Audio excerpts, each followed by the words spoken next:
What up, super friends? Isela here. No rapping for me. Last time I tried that, I got strangely misogynistic. Sorry, getting off topic. In response to the really kind people who've reached out asking how they can support us, we've set up a Patreon. We're so legit now. One might say we're too legit to quit.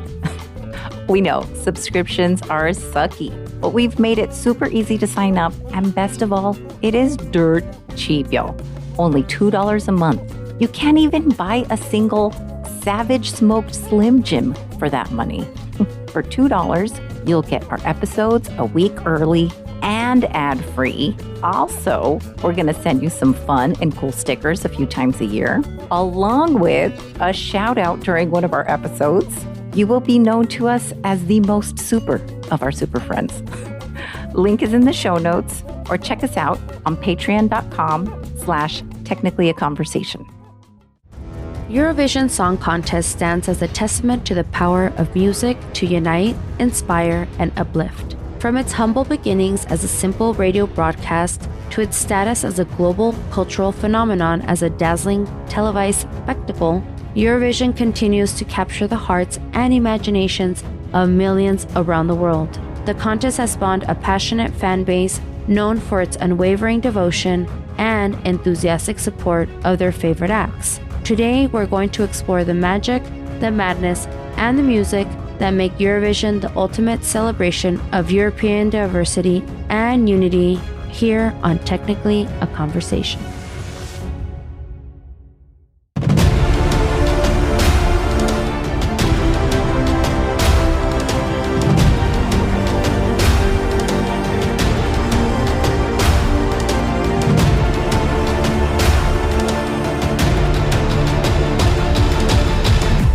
Greetings, you're listening to Technically a Conversation, a podcast where we share an interesting topic or story with each other in the hopes you find it interesting. I'm one third of your host, Elena, and I'm joined, as always, by my musician brother, Jose. How is everything going? It's going well. How is everything going with you? Also well, as always. I'm in the middle of a shift change, and this past Monday, I transitioned to day shift, so nice. I'm really tired. Oh. Yeah. Oh, well, for you, nice. For me, I absolutely hate it. I'm just not a morning person at all. It takes me forever to feel like I'm awake. I feel sleepy all day long. What about you, Jose? I know that, I don't know if you're a morning person. I don't remember. It's been a really long time since you and I lived together. I mean, and then for the super friends that are out there that are new, we are the dynamic brother and sister duo. Yes, I am not a morning person at all. So that's what makes it difficult for me for the days that I have to go into office, because I have to wake up an hour earlier to get ready and, to drive over there. So I'm running on 1 hour less of sleep. But yeah, like I tend to do a lot better when I can work from home because I get that extra hour of sleep. Yeah, that makes sense. Well, I got one for you. Did you hear about the Brazilian woman who was accused of taking her dead uncle to the bank to withdraw a loan? I did. I heard about it today on the Daily Zeitgeist. Can you believe that? That's fucking crazy. I know. So one of my sources is CNN because, of course, I get all of my news from the Daily Mail, which I know is, not always true. They're a tabloid, so. Yeah, I had to look it up and I did. And CNN had the news article or had the information about what had happened. So. Well, because it also trended on TikTok. Oh, did it? Yeah, I think one of the people there that worked at the bank recorded it and put it on TikTok. Did you see the recording? No, I haven't had a chance to look at it, but I heard it was like all weekend at Bernie's and they were trying to get him to sign. And of course he couldn't sign because he was already dead. So yeah. So basically this happened yesterday. So that would have been 4/19. 4/17. Oh, I'm sorry, 4/17. 4/19 is tomorrow. My bad. I tell you, I'm tired. So it happened yesterday on 4/17. And this lady wheeled an older gentleman into a bank so that he could sign for a loan that he had already applied for and was approved for. And the loan was the equivalent of about $3,000. The bank attendant filmed the interaction because he thought it was absolutely insane. So if you watch the video, the face is blurred out, but you can clearly see that his arm is limp and his head keeps falling back after she tries to like prop it up a few times. And then she's like talking to him and she's like trying to get him to grasp the pen so that he can freaking sign the documents. So according to CNN, this is what she's saying, because she's a Brazilian woman, so it's in her language. It's in Portuguese. Oh, portuguese. She's saying, Uncle, are you listening? You need to sign. If you don't sign, there's no way I can't sign for you. It has to be you. What can I do? Sign it so you don't give me any more headaches. Having to go to the registry office. I can't take it anymore. The woman continues. At that point, one of the bank attendants says, I think he isn't feeling well. And then another bank attendant says, yeah, I agree with that. When the paramedics arrived, they concluded the man had been dead for at least 2 hours. Authorities are trying to establish the relationship between this woman and the man, but the family lawyer claims that the man was brought in alive and that the woman is completely shaken and medicated. So since you haven't seen the footage yet, I mean, you can clearly see that this guy is limp. You know, she's like trying to move him like a little puppet. Poor guy. But you would have to be pretty desperate to do something like that, no? Well, Brazil is pretty poor, so I'm sure there are a lot of people that are pretty desperate over there. And especially with the way that inflation and the economy is, I'm sure that makes people even more desperate, or at least desperate enough to attempt to pull a weekend at Bernie's. And they were saying that the minimum, they should have at least put like sunglasses on the guy. But he was going there like fucking like eyes wide open and fucking like dead. Oh my gosh. Yeah. So I guess she figured that he would look more alive with his eyes open. I don't know. But I mean, you can't see his face. It's blurred. I didn't really dig deep into the web to see if there was one where the face wasn't blurred out. But I mean, yeah, you just see the face, like the head dropping. You can see like the silhouette, and then you can see his head like all limp. I mean, his head, his arm, and his hand. Oh, it's pretty crazy to watch. They should have brought out Frank Oz to puppeteer him and shit. And like, oh, hello. Like do the voice, the fucking Yoda voice and shit. He was the puppeteer for Yoda during Star Wars. I know. They should have. Oh dear, I can't hold the pen. I can't. Can't hold the pen, can I? Yeah, so that's pretty sad. But anyway, enough with the small talk and let's get down to the nitty gritty. Today's topic is a special request from my very good super friend, Irma. A big shout out to Irma. Jose, have you ever heard of Eurovision? I have. No way. Okay, great. I thought you might have. No, I thought you might have because you are into a lot of bands that are overseas and you like discovering new music. So hopefully I do this topic justice and you and your super friends, or our super friends, sorry, enjoy it. I know that Eurovision is a huge event and lots of people really get into it. Yeah, and our super friend Erica, she's all into it, so she normally makes me listen to a lot of the bands that play. No way. Okay, so then maybe you might have heard the songs from this year's, or no? I know I've heard a couple of the ones this year that she sent me. None of them were metal, though, so I don't know if you were planning on showing me metal stuff. No, so I did listen to all 37 entries, and none of them were metal, but there were a couple that kind of a little bit rockish. So, I mean, we'll see. But this episode's going to have a lot of sound bites, a lot of musical pieces. So hopefully you all enjoy it. And hopefully this does not get taken down from YouTube. Hopefully not. I did try to look for people that had re-uploaded. Yeah. So hopefully not. But from what I understand, it's not totally illegal to do it if you're going to give an opinion on it. It's not. There's something that's called fair use. But the thing about it is that, number one, we don't have high-priced lawyers to go to court and represent us. And number two, usually a copyright holder will present the copyright claim to YouTube, and they really don't give you a chance to defend it. They just take it down. Yeah, just so hopefully Eurovision is going to appreciate this because it'll allow more people to get into this. So, since you already know what Eurovision is, how would you describe it? It's kind of like, I would say like maybe American Idol, but it's open to all of Europe. So all these singers and songwriters and bands come on and they play. Usually they play a song and then people vote on which one they like. And they end up picking somebody to win like the grand prize. I'm not sure what the grand prize is, but they win something, either money or a record contract or something like that. Yeah, so it's funny that you say American Idol because I also compared it to American Idol on steroids.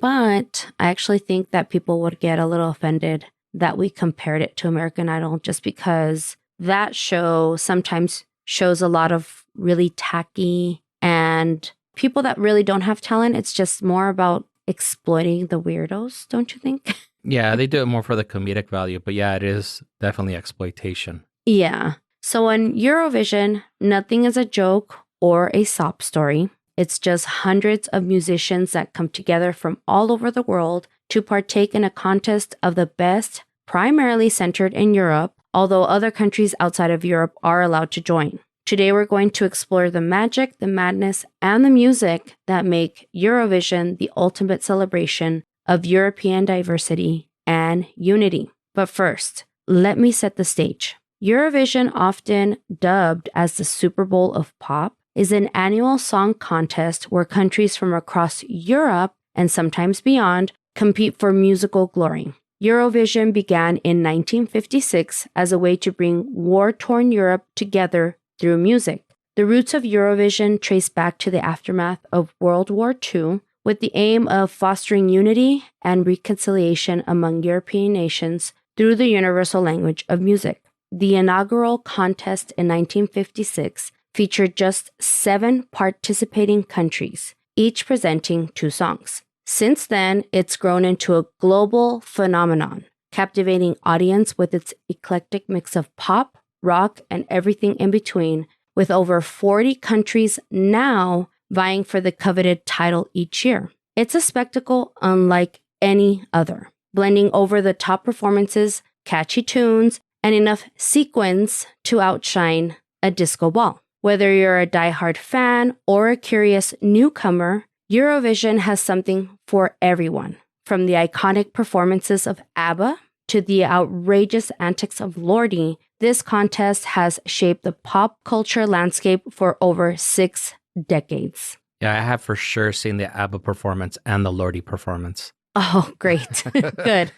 Well, I'm going to share those with you today. Okay, cool. Well, ABBA I do love. Lordi not so much, but if I remember, it was like something like really weird or some shit. So I think that's why I saw that one. Oh, okay. Gotcha. Well, you know what? Let's just save the discussion for when we talk about Lordi. All right. According to Eurovision's website, Eurovision is a songwriting competition that is televised internationally and organized by the EBU or the European Broadcasting Union. The participants are chosen by EBU members representing their country or beyond. Each broadcaster has until mid-March to choose an artist and a song for that artist. The song and artist can be selected through a televised national show or shows, an internal process, or via any other means they decide. Did you know that there's a film called Eurovision Song Contest and it stars Will Ferrell, Rachel McAdams, Pierce Brosnan, and Demi Lovato, amongst other stars who actually have participated in Eurovision? I did not, but that sounds like a comedy, so that probably would not be something that I would watch. It's actually not bad. It is a comedy, obviously, because it has Will Ferrell. But when I started looking into Eurovision, that was one of the first things that actually popped up for me. So I watched it yesterday so that it would kind of give me some inspiration, if you will. Or I guess to see what it would be like if it was done by American Idol. Yeah, right? No, it still wasn't. But I mean, yeah, I guess because it has like the antics and all that. So when I watched it yesterday, Iceland is trying to choose, who's going to represent them. And I guess they have to choose like so many people. I think it's 9. So they have a box full of demos. Someone closes their eyes. They reach in, they pull out like a demo tape, and it just happens to be Ferrell and Adams or whoever they were playing in the movie. So I guess that counts as other means that they decide. So next month, when this episode airs in May, the participants will compete in this contest. The format typically consists of 3 live shows. The first semifinal on a Tuesday evening, the second semifinal on Thursday evening, and the grand finale, which is a Saturday night spectacular. The broadcasters work tirelessly to prepare acts that will qualify from the show's semifinals to the Saturday night grand finale, where they will join the so-called Big Five broadcasters and host broadcaster, which is usually the broadcaster of the nation that won the previous year. So why are they the so-called Big Five, you might ask? I might, because I'm not really sure. Yeah, great question. The Big Five are the participating broadcasters from France, Germany, Italy, Spain, and the United Kingdom. In other words, as Irma explained it to me, they are the countries that contribute the most financially towards the organization. So even if their song or artist suck, they are guaranteed a spot. Personally, I didn't think that was fair, but I suppose the show wouldn't exist without their deep pockets. What do you think? Yeah, it's much like the World Cup also. The country that hosts it automatically qualifies. So it doesn't matter if they're the worst team in the whole fucking world. They will still qualify just because they're hosting it. How do they get chosen to host it, though? There's usually a bidding process, and FIFA, they also are very big fans of money. So normally, whoever offers the most money... The highest bidder? Correct. Whoever offers the most money usually gets chosen. But this is usually chosen years in advance because they normally have to build stadiums and all that stuff and gentrify large portions of cities to get that all looking beautiful for when the cameras come in and, oh my God, look at how beautiful it is and everything. And at the same time, like, people of low income have been completely displaced and outpriced from that city. Oh my gosh. Yeah, that's terrible. It is. Well, hopefully that means more revenue for them and them being able to help out the city and therefore the low income families. But I mean, we all know that's not where their money goes.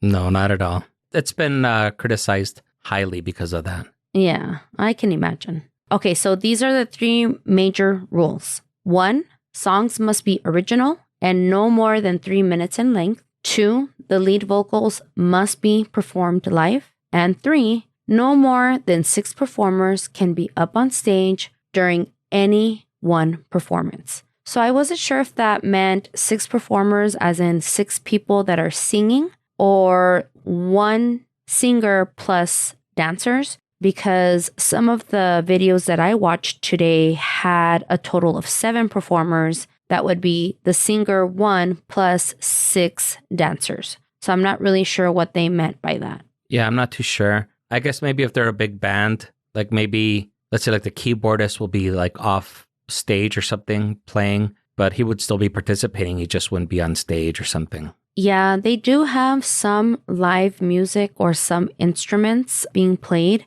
It's just not as much as it used to be back then. I know that in like the 50s, 60s, and 70s when it first started, they used to have a live orchestra. So that's pretty cool. Yeah, that is really cool. Yeah.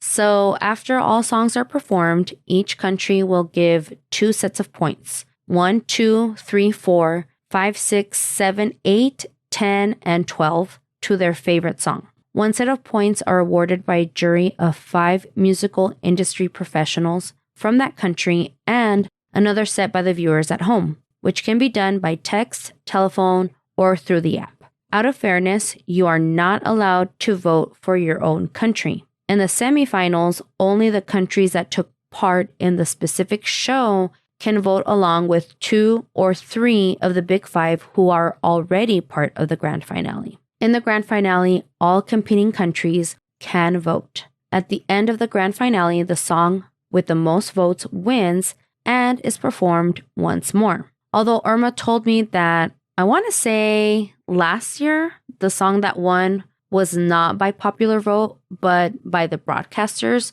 So in essence, like their electoral college. So I told her, oh, so it's kind of like the Trump and Hillary Clinton's race for president. So anyway. Since you corrected me the last time, and I know that we all love being corrected, it's finale, not finale. It's finale for me. It's potato. That's okay. You're going to correct me on intravenous on my episode. We'll record it later also, so it's fine. You'll be correcting me again. All right. So I know we mentioned ABBA earlier. Did you know that that's where they got their start, though, in 1974? I want to say that I did, because I think they won that year, and then they got like a big record deal. Yeah, they did. So their career and stardom started there at Eurovision in 1974 with the song Waterloo. It went on to top the charts all over the world, including the UK, and reached number 6 on the Billboard Hot 100. Winning Eurovision was only the beginning for Waterloo and for ABBA in 1974. This was actually their third attempt at getting into Eurovision, long before they were even called ABBA. In 1973, they were still called Bjorn, Benny, Agnetha, and Annie Frid, before Polar Music record label boss Stig Anderson renamed them in the palindromic acronym ABBA. And I probably butchered some of those names, and I'm so sorry about that. No, Swedish names are kind of weird, just because most of my favorite bands are from Sweden, so I always struggle trying to pronounce their names. All right, well, here is ABBA's performing Waterloo in 1974.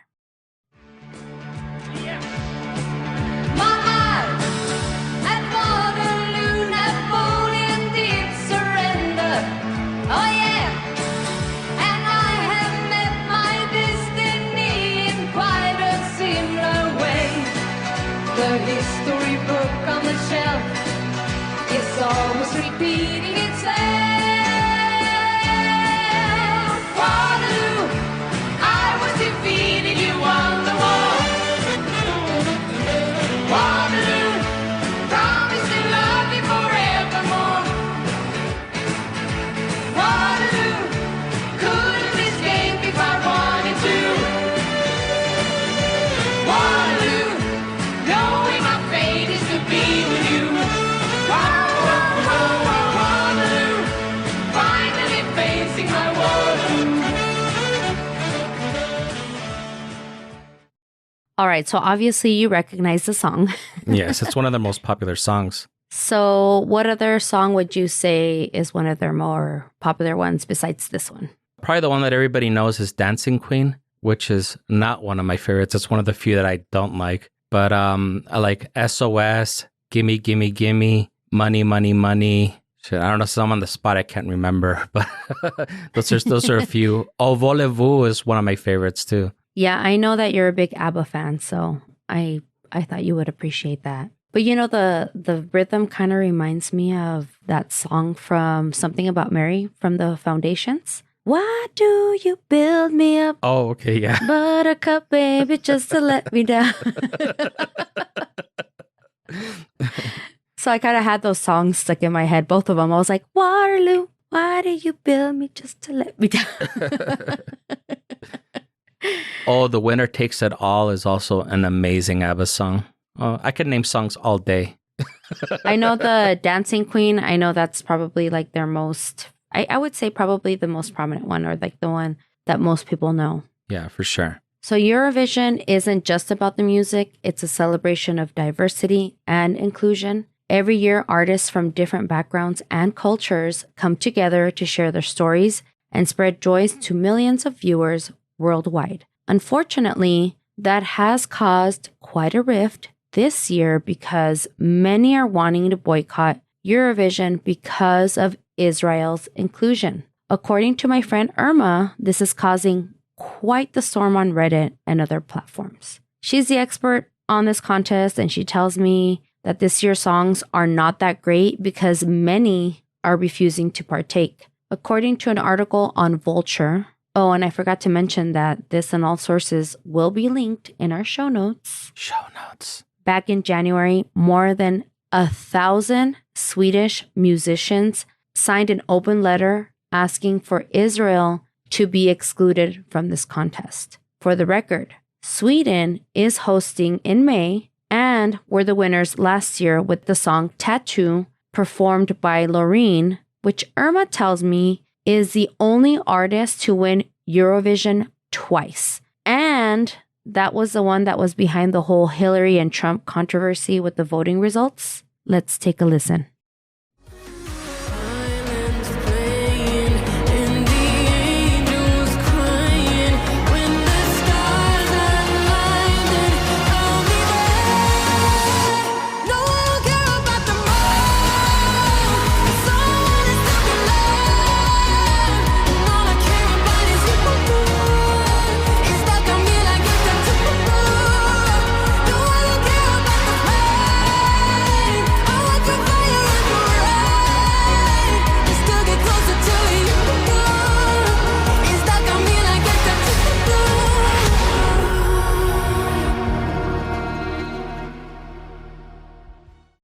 So what'd you think? It's kind of catchy. Yeah, I think it sounds like every other pop song out there. If I heard it, I wouldn't know if it was whoever you said this band was, Tatooine or whatever, or Taylor Swift or whatever. The song is Tattoo, and it's by Loreen. Oh, Loreen. So this is not one of the ones that Erica sent you? No. I actually really like the song, and I did like it on my YouTubes. So, I mean, I actually did like the song, but she won in 2012, and she won with a song called Euphoria. Let's go ahead and listen to that one.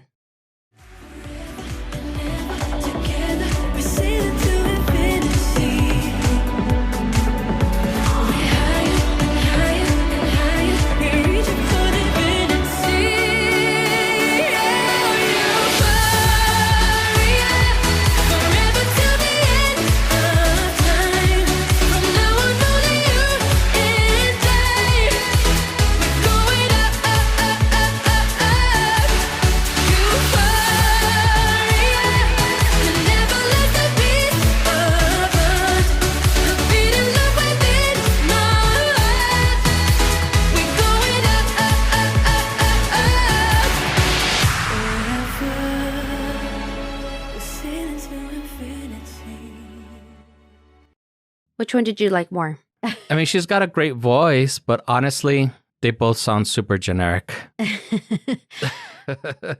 Personally, I like Tattoo. I also think that her voice got stronger and evolved, and I could just feel the music a lot more. Like there was just a lot more passion behind her with the Tattoo song, which is the one that won last year. That's just, my opinion, of course. Yep, and we're all entitled to our opinions, and we don't have to defend what we like and don't like. Exactly. All right. Well, Israel isn't the only country who has caught heat. In fact, there is one country that is banned from participating, and I will share that with you after a short commercial break.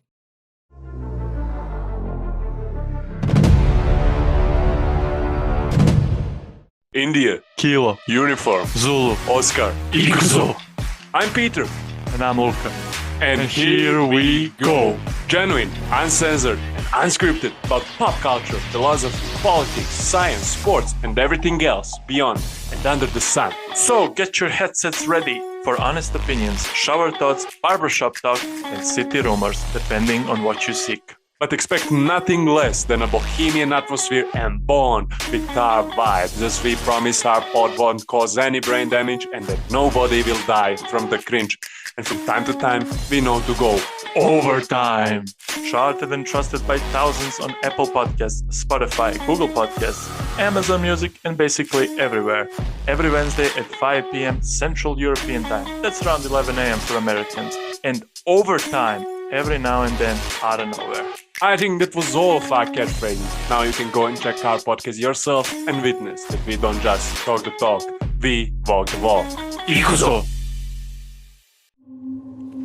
Aussie Afterlife is a podcast that retells true paranormal stories and presents real audio evidence such as EVPs from my own paranormal investigations. My name is Sam, and I am the sole creator and host of this enthralling podcast. I have always had a deep fascination and love for the paranormal, So naturally, I thought, well, why not create a podcast? Like, I'm 35. I've got to make myself relevant in some way, right?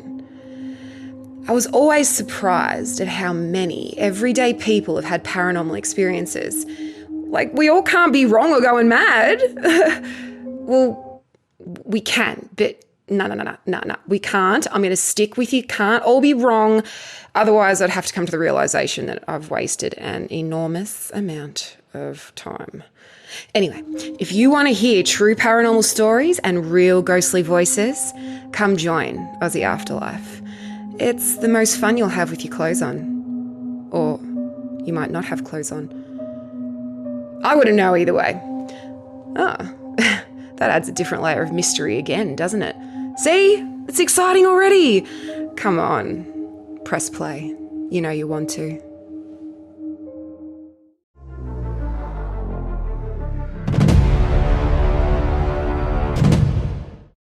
And we're back. We're back. Jose, did you save any songs that I've played here? Of course, they're all in my Spotify playlist. Yeah. Awesome. So how fitting was that ad for those Europeans? That was so cool. I was like, oh my gosh. We're also very diverse and inclusive with our ads. So I know. I love it. I was like, what were the odds that I do this topic and then they do an ad for us? I just thought that was amazing. Also, she's 35 and wanted to do something with her life, and I'm 40. So I guess that's me trying to do something with my life. I still haven't figured out what I want to do with my life, and I'm 45. You know what? Me neither. I still don't know what I want to be when I grow up. So yeah, I don't think I'm in any danger of growing up anytime soon. So you know, it's funny because Aban, my eldest son, he's 16, and he told me, I'm going to be a senior next year, Mom, which means that I need to figure out what I want to do with my life. Like, I still want to be a paleontologist, but is that what I want to do for the rest of my life? Is that what I want to do, like, as an adult? And I wanted to tell him so bad, honey, I still don't know what I want to do for the rest of my life. But, you know, I want to be encouraging. And I'm like, yeah, paleontology, get your PhD, go for it. Yeah. It's hard, man. It's hard. Yeah, well, the good thing is he has at least 2 years of basics before he has to figure it out and declare a major. Yeah. Oh, man, I changed mine so many times. I think I pretty much always wanted to do psychology, because it was the closest that I can get to science without having to do the math. And I suck at math, so. Same. All right. So before the break, we spoke about the history of Eurovision and some artists who have participated, along with some sound clips of winning songs. Before I reveal what country is banned from participating in Eurovision, do you want to take a guess as to who it might be? Russia. You are correct. You're not going to do a ding. Oh, yeah. There you go. Yes. According to Wikipedia, Russia was scheduled to perform in 2022 in Turin, Italy, which I don't know if that's how you pronounce it. Turin. However. Yeah, 'cause that's where they got the Shroud of Turin from. Turin? Oh, okay. There you go. I don't know what you're referring to. That's the gown that supposedly Jesus was buried in when he died. Oh, the Shroud of Turin. I thought you were talking about superheroes for a second. I was like, yeah, I don't follow. I guess for some people, Jesus is their superhero. That is very true. Yeah, that is very true. All right. So on February 25th, 2022, due to the Russian invasion of Ukraine, the EBU excluded Russia from participating. According to the UK's The Telegraph, Russia was initially going to be allowed back into the competition, but the EBU insisted that it would only bring disrepute. So what's the difference, right, between Russia not being allowed and Israel not being allowed? I mean, I'm asking you for your opinion. Well, I think they're both doing very reprehensible things. With Russia, though, they have I don't know, I guess a bad habit of murdering anybody that disagrees with them. They murder dissidents. They murder people of the press. Decedents? Here I go. I'm over here correcting you again. No, it's Dissidents? Are you sure? yes. Oh, I thought it was decedents. Nope, decedents means that they're dead. Oh, okay. I thought it was one and the same. No. As they murder people from the press that give them, especially Putin, bad press. They murder people that try and run against Putin. So they're a little bit harsher. Israel also is committing genocide, and they're murdering tons of innocent people. I think they were saying, I don't remember if it was yesterday or today, that they've already murdered 40,000 innocent Palestinians. And I think this last bombing that they did was at a playground. So that's super reprehensible. Yeah. But the thing is that nobody can criticize Israel because then they say, oh, you're being anti-Semitic, which it's not. Like I have nothing against the Jewish people. Well, I have something against what their leader is doing and trying to wipe out all of Palestine pretty much, That's super fucked up. Honestly, I really have no idea what's going on. I know that there's a war and that people are pissed. I honestly don't know what's going on. I do not keep up with politics. But now that you've told me all this, I'm like, oh, okay, I get it now.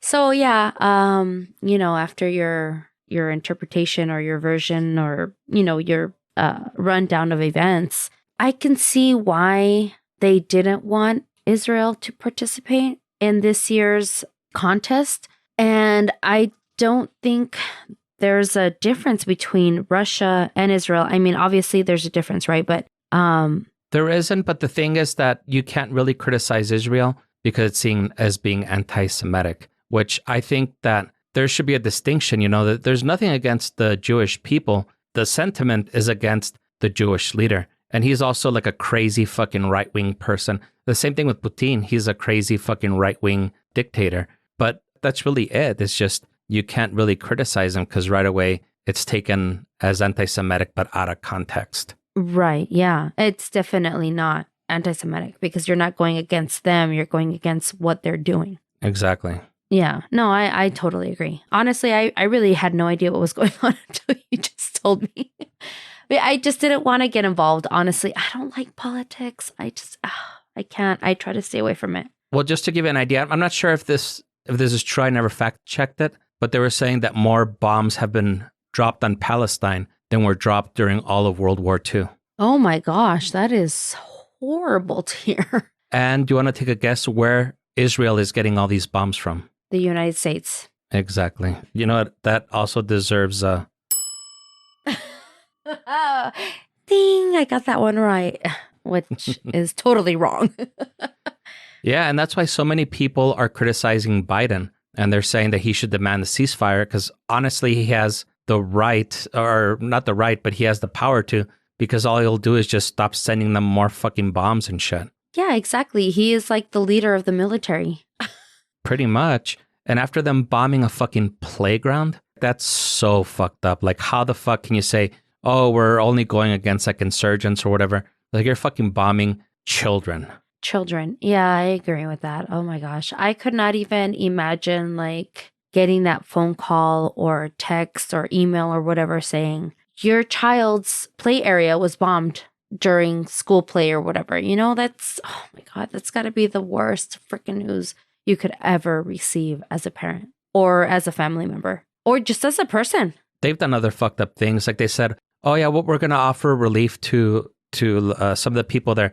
Have them go to this area and there'll be like first aid people and there'll be food and all that stuff to them. And yeah, so everybody went over there. And what did they do? They fucking bombed it. And they even killed Americans that were there offering aid. But still, fucking Biden refuses to do shit. Even though like there are a bunch of protesters anytime that he makes any type of appearance, telling him, please call for a ceasefire. But of course, nothing is done. Yeah, I know we're going way off topic right now, but I had heard that we had some protesters downtown or at UTEP, which is our University of Texas at El Paso. Did you hear about that? Yeah. Yeah, there's protesters everywhere. Actually, Google just came under fire because there were 28 employees that protested because they're doing like some cloud service thing for Israel or whatever. Oh, And they're like, yeah, we don't want to be a part of this. So they protested. Those 28 people were immediately fired. no way. Yeah. Oh my God. The one from Google, they were sitting, so it wasn't even that they were running around and screaming and all that. They were sitting. Yeah, that's hard. That's rough. Okay, let's get away from the politics for a little bit and go back to Eurovision. Okay.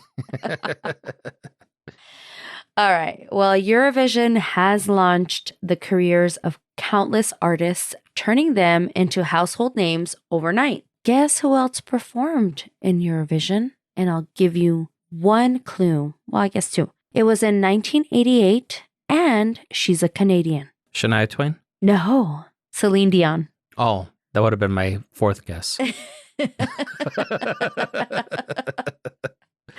Although she is from Canada, because the song was written by a French person, she was allowed to sing this song and win. Here, take a listen. Je veux chanter, moi aussi. Ne partez pas sans moi, laissez-moi vous suivre. Vous qui volez vers d'autres vies, laissez-moi vivre. Le bleu de l'infini, la joie d'être libre.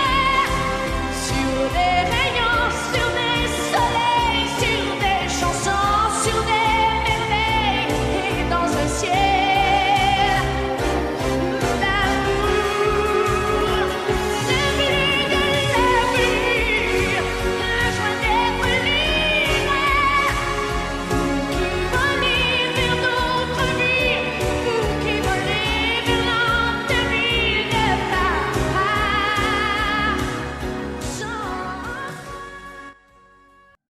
I'm not even going to try to pronounce the name of that song because it's in French, obviously. But I'm a big fan of Celine Dion. I did get goosebumps listening to her powerful voice. What was your impression? Well, I think I was thinking, she's got a great voice. I liked it better than the other two pop songs that we heard. All right. Fair. But Canada has the same monarch as the UK. So like their king is King Charles or whatever the fuck his name is. So that makes sense that they would be allowed to participate. I think it would be weirder if they were not allowed to participate because they have the same monarch. True. Yeah. So I was like, when Irma was telling me about this, I was like, well, obviously she's a French Canadian. And she's like, oh, well, yeah.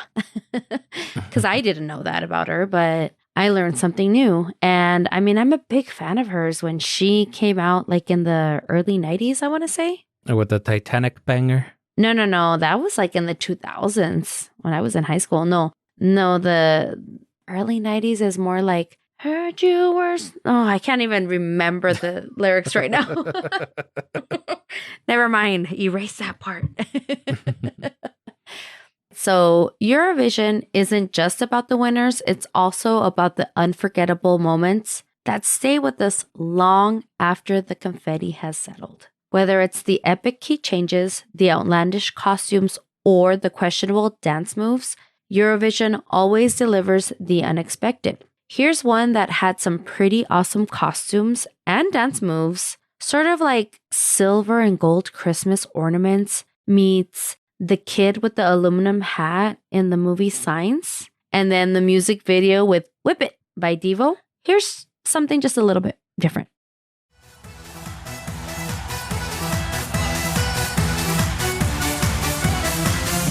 Alulu, 7712, 77 Alulu, 1, 2, 3. 77 Alulu, 7712, 77 Alulu, 1, 2, 3. Das sind... Ich liebe es.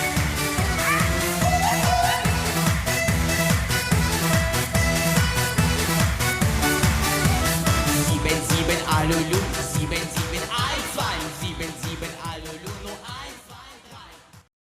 Verka Serduchka represented the Ukraine in 2007 with Dancing Lasha Tumbai and was part of the grand finale, but did not win. Serbia won that year with Marisha Seriflovic with Molitva, who has an absolutely beautiful voice. If you want to hear that song, the link will be in the show notes. I know you mentioned Lordi already. They were the winner of the 2006 Eurovision, and I actually thought that you might like it. But you said it was kind of weird. It's called Hard Rock Alleluia by Lordi, and here is that right here going on.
You honestly didn't like the song?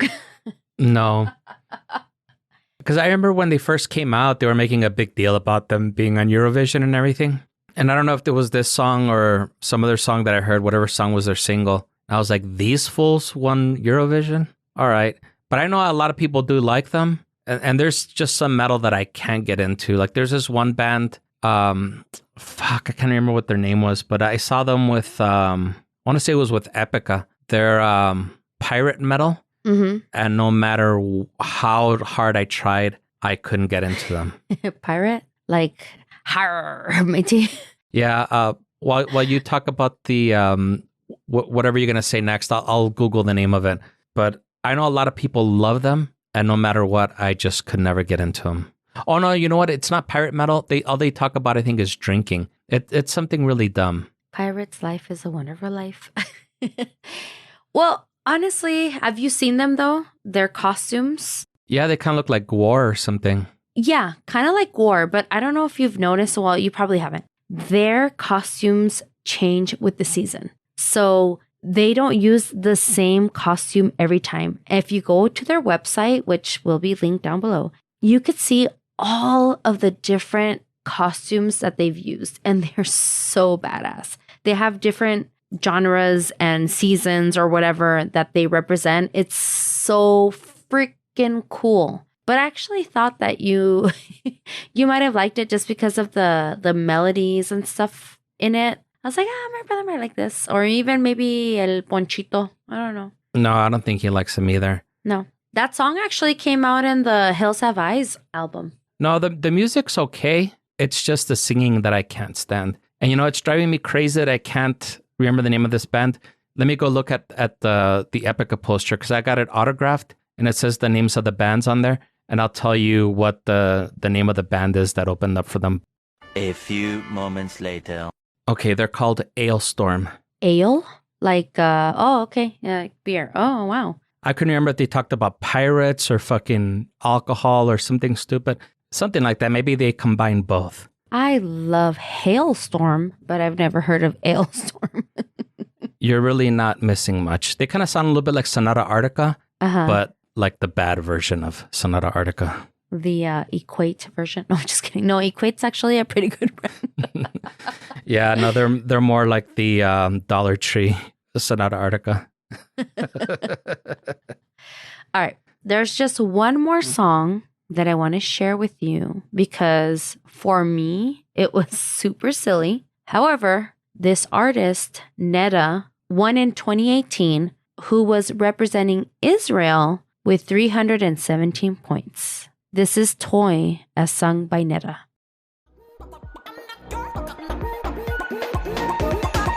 I'm not your toy, not your toy.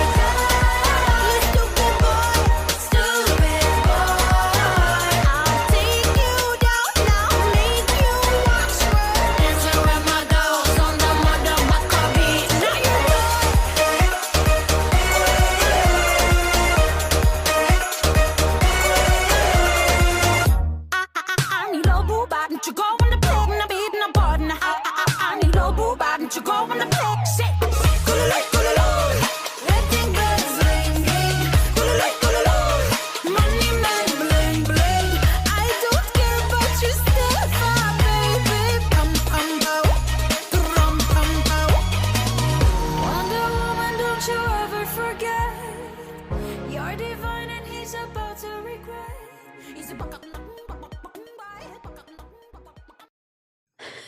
Okay.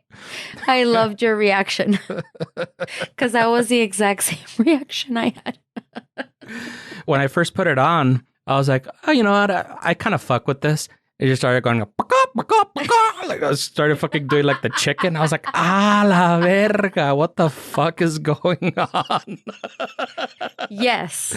So in the music video and in the performance, she does cluck like a chicken, and she does like the whole like where she like flaps her wings or her arms, I guess. Yeah. So it kind of caught me off guard too when Irma showed it to me, and I was like, cabrón, ¿y esta qué? Yeah, I know. So I loved your reaction. It was very unexpected. Yeah, very. I know. Me too. Me too. So as you could tell, it is like a variety of just different genres, obviously, right? So what does the future hold for Eurovision? With each passing year, the contest continues to evolve, embracing new genres, styles, and voices from around the world. And as long as there's music to be sung and sequins to be worn, Eurovision will remain the beating heart of Europe. But before we wrap this up, here's a roundup of some of the songs that you will hear in this year's Eurovision. I'm not going to play all 37, but the link will be provided so that you can listen to them on your own.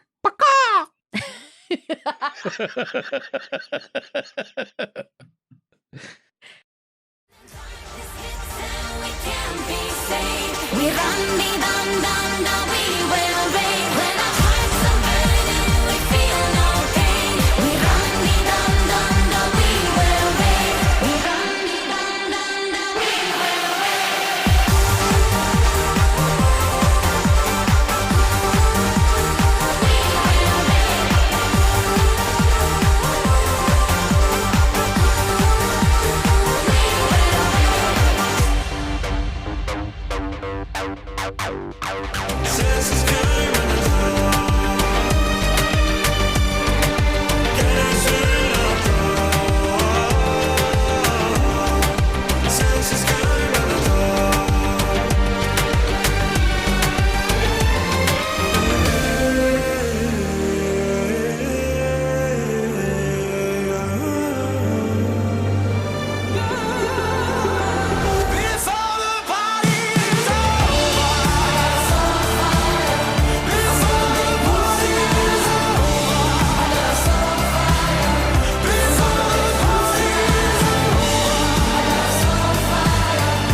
cuestión de tiempo.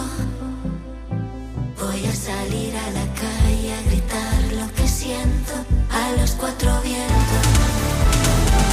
Estoy en un buen momento, reconstruida por dentro. Y esa zorra que tanto temía se fue empoderando y ahora es una zorra de pasta.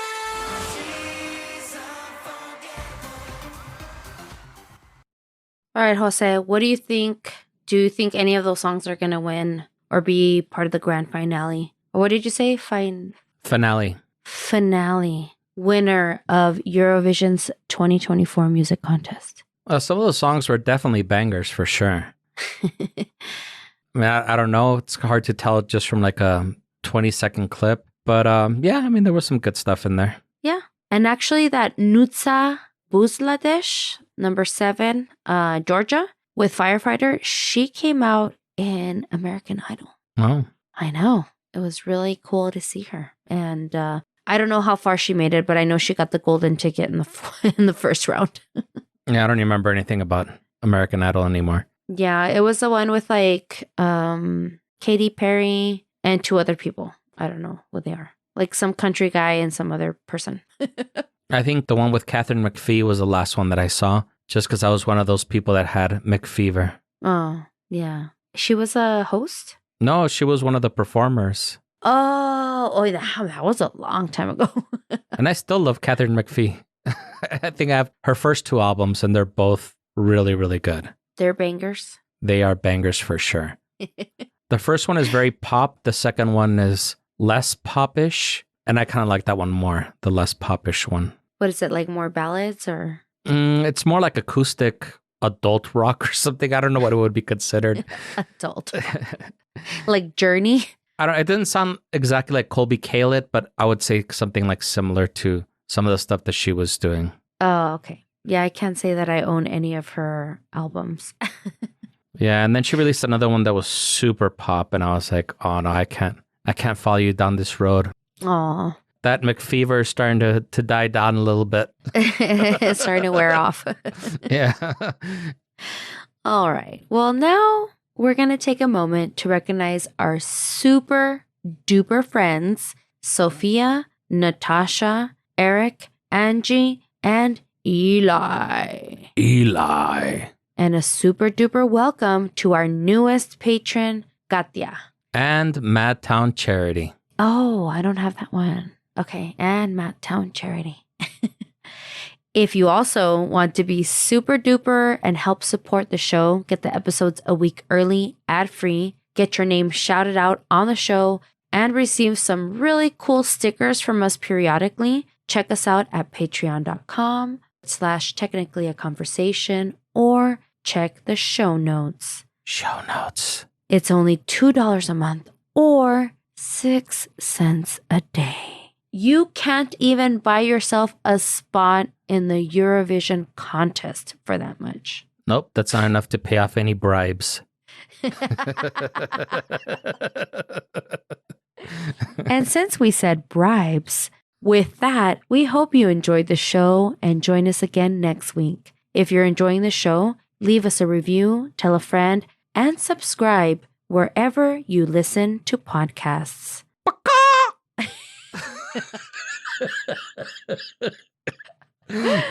Follow us on the socials at GreetingsTAC, email us at greetingstac@gmail.com, or leave us a voicemail at 915-317-6669 if you would like to leave your Eurovision predictions or experiences with us.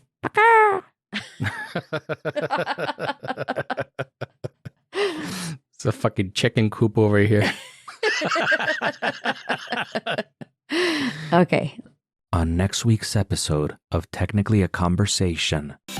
On November 5th, 1975, Travis Walton and his 6-man group of loggers were returning home after a long day's work in Sitgreaves National Forest in Arizona when they allegedly spotted a shiny disc spanning 40 feet in diameter hovering in the sky above them. Travis Walton got out of the vehicle to get a closer look and was hit with a beam of light. The rest of the crew got scared and took off in the truck as fast as they could. Thinking that Travis was dead, they reported it to the authorities. The authorities didn't believe the story and questioned the men, believing Travis had been murdered by his colleagues. When Travis reappeared 5 days later, a full-scale investigation that included polygraphs, psychological evaluations, and physical examinations began. All the men, except for one, passed the polygraph test, and they all maintained they saw a UFO. Travis insisted he was abducted the whole time he was missing and wrote a best-selling book that inspired the movie Fire in the Sky. But what really happened that day?